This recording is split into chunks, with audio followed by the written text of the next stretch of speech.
Air India विमान हादसा। एक दिल दहलाने वाली त्रासदी। गुरुवार दोपहर अहमदाबाद के आसमान में एक ऐसा मंजर देखने को मिला जिसने पूरे देश को झकझोर करके रख दिया। अहमदाबाद से लंदन के लिए उड़ान भरने वाले एयर इंडिया के बोइंग 7878 के ड्रीम लाइनर विमान के टेक ऑफ के कुछ मिनटों बाद ही मेघनी नगर इलाके में दुर्घटनाग्रस्त हो गया। इस विमान में कुल 242 लोग सवार थे, जिसमें कि 230 यात्री और 12 क्रू मेंबर शामिल थे।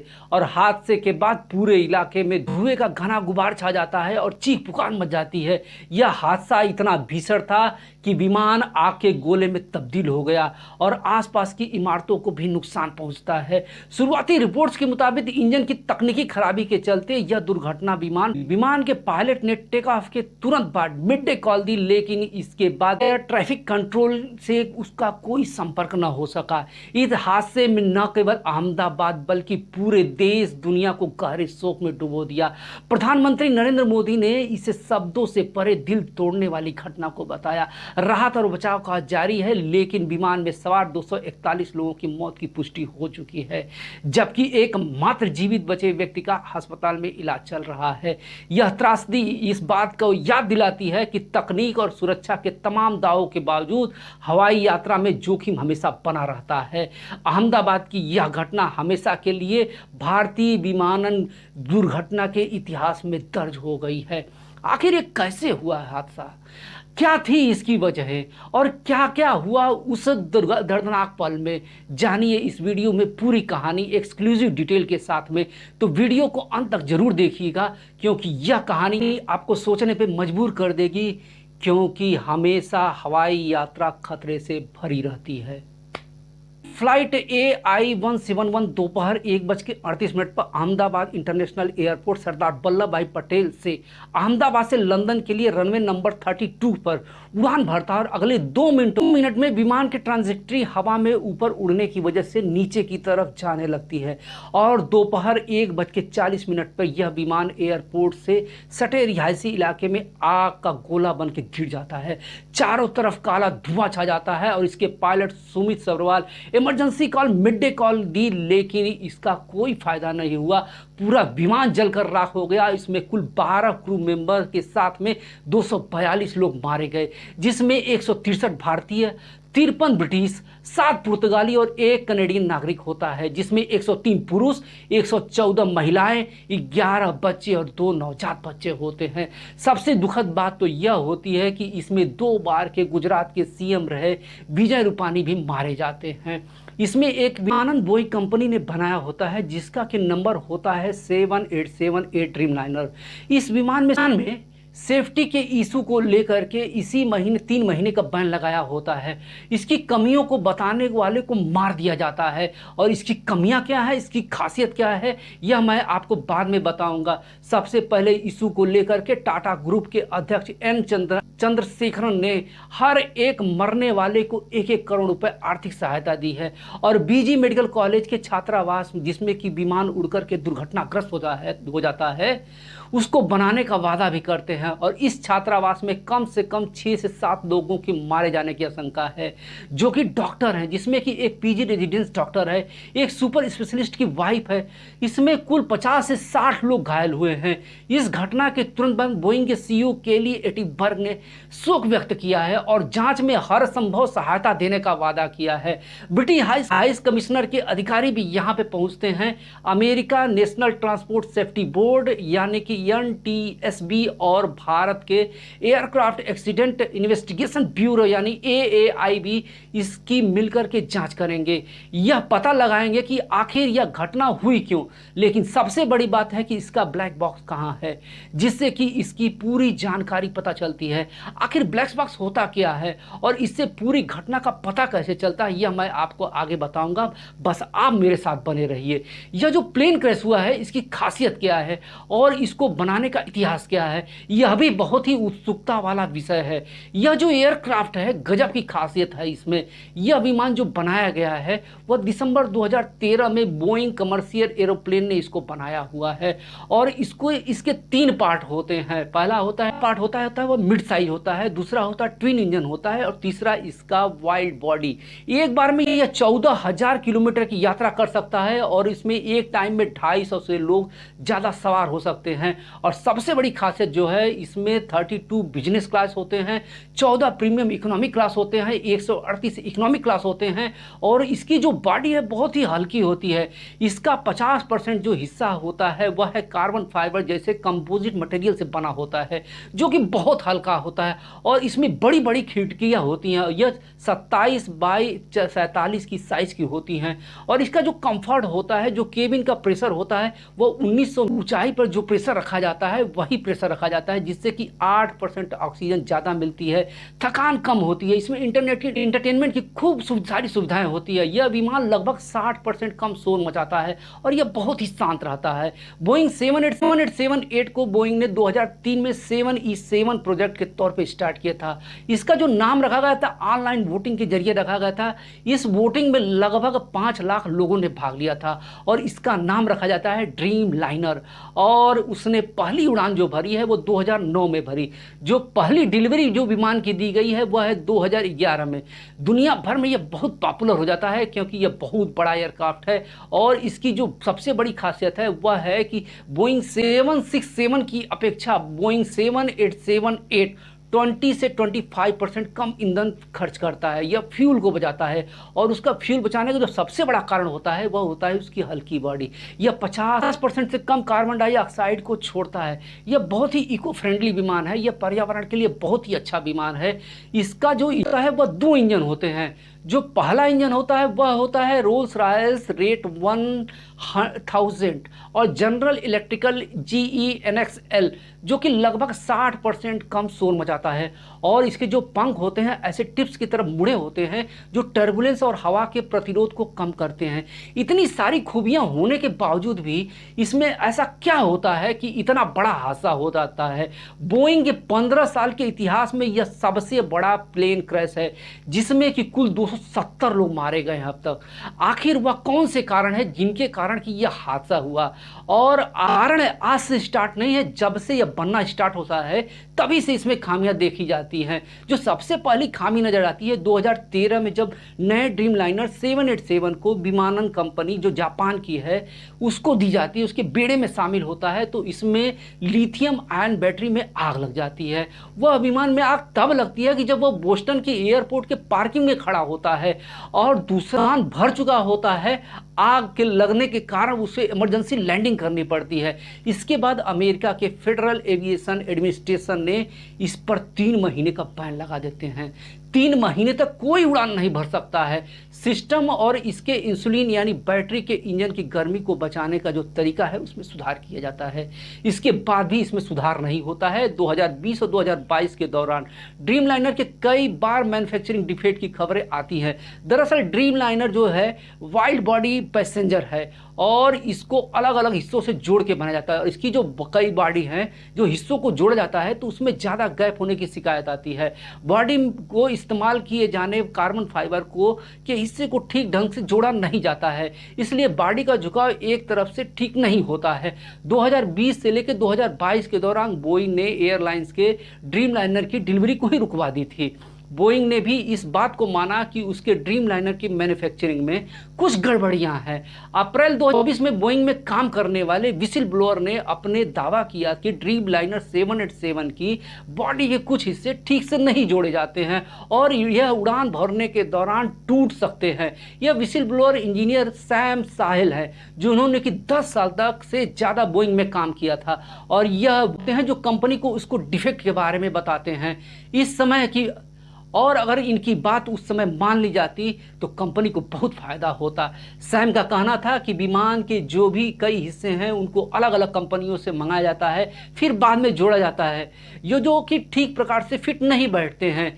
इसी प्रकार बोइंग के प्रवक्ता का कहना है कि उसने मैन्युफैक्चरिंग के तरीके में थोड़ा बदलाव किया है, लेकिन उसके विमान की जो मजबूती है, जो उसकी लाइफ है, उस पर उसका कोई असर नहीं पड़ने वाला है। हम इसकी जांच कर रहे हैं, लेकिन बाद में एक और विमान हादसा होने के कारण इस बोइंग में सैम की बातों को जिन्होंने नहीं माना, और सैम की तरह ही बोइंग में काम करने वाले बहुत सारे अफसर और इंजीनियरों ने इस बात को उठाया। उनका कहना है कि बोइंग विमान में सुरक्षा और ईंधन पर खर्च को कम करने पर बहुत ज़्यादा ध्यान देती है। बोइंग में लंबे समय से काम कर चुके जॉन बेर्नार्ड ने 2024 में ड्रीमलाइनर 787 की सेफ्टी पर सवाल उठाए थे।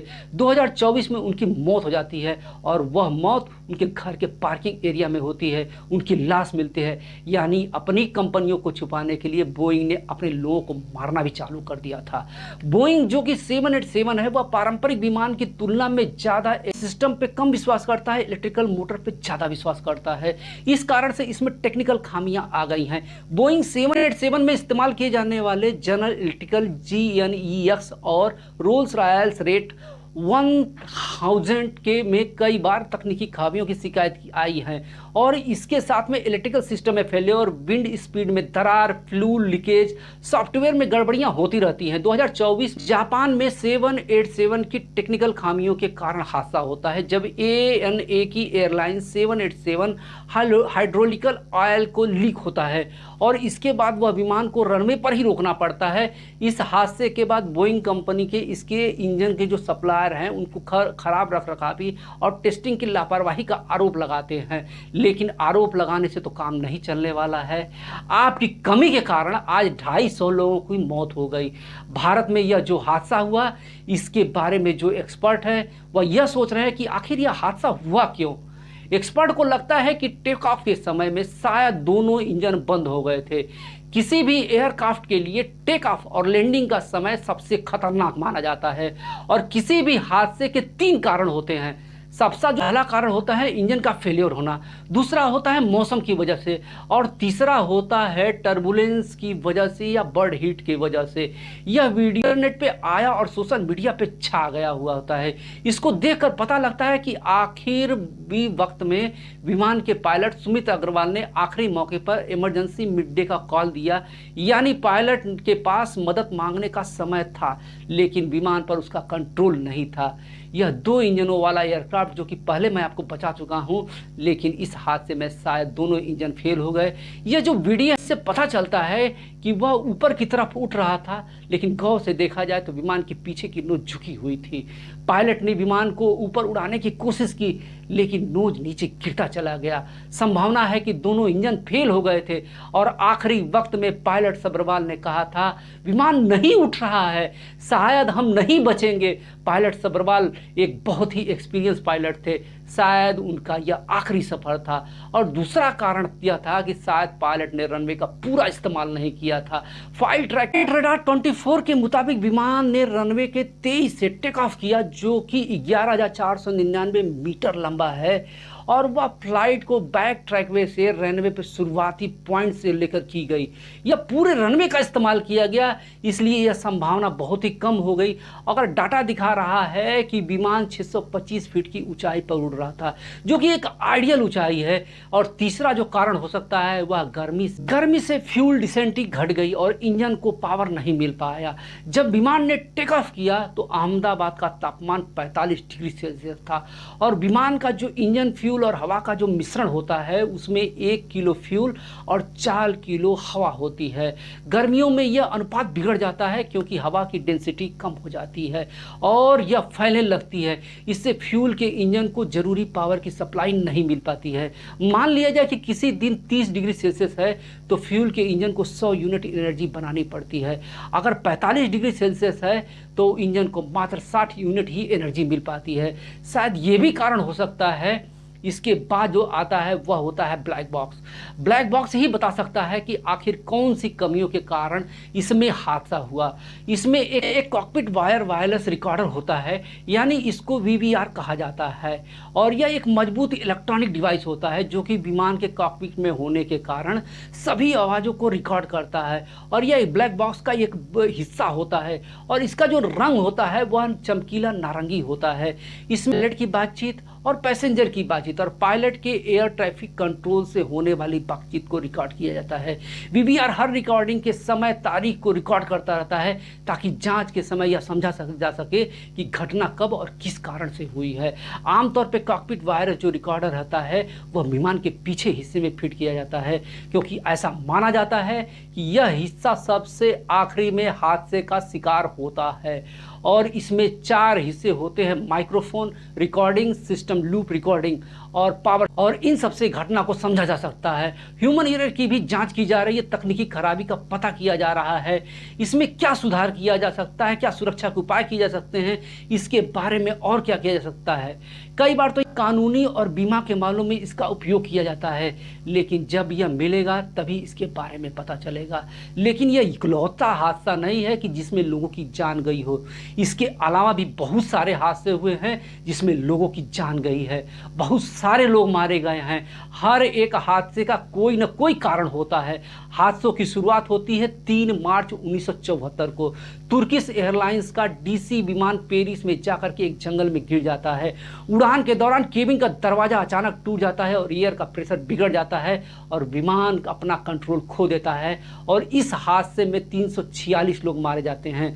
बाद में यह जांच में पाया गया कि इस विमान के डिजाइन में ही बहुत ही भयंकर गड़बड़ी थी, जिसका परिणाम हुआ कि 346 लोग मारे गए। 1 जनवरी 1978 को मुंबई से उड़ान भरते हुए बोइंग 747 अरब सागर में जा गिरता है। दिशा भ्रम और तकनीक की खराबी के कारण यह हादसा होता है। इसमें 213 लोग मारे जाते हैं। यह प्लेन मुंबई से दुबई की तरफ जा रहा था। इसके बाद की जो घटना है वह स्पेन की है। 27 मार्च 1977 को KLM flight number 4805 Pan Am flight 736 को स्पेन के लॉस पैमास एयरपोर्ट पर उतरना होता है, लेकिन बम धमाके की धमकी मिलती है।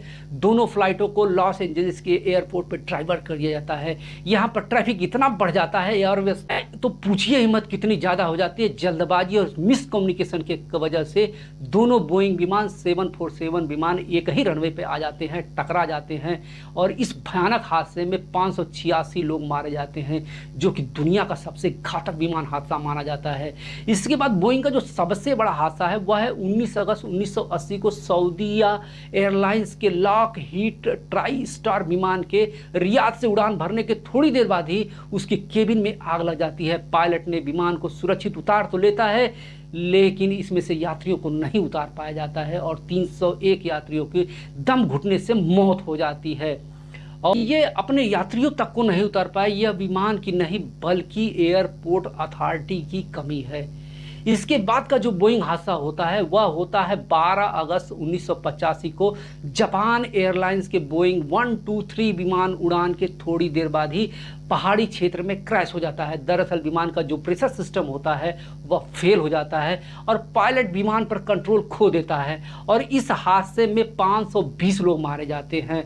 यह सबसे बड़ा सिंगल प्लेन क्रैश माना जाता है। इसके बाद 26 अप्रैल 1993 को इंडियन एयरलाइंस की फ्लाइट नंबर 491 औरंगाबाद से मुंबई की तरफ जा रही थी। जैसे ही विमान ने उड़ान भरना स्टार्ट किया, इस समय रनवे पर एक ट्रक मौजूद होता है जो पायलट को नहीं दिखाई देता है और विमान टकरा जाता है। टकराने के बाद विमान में आग लग जाती है, वह टूट जाता है और इस हादसे में 55 लोग मारे जाते हैं।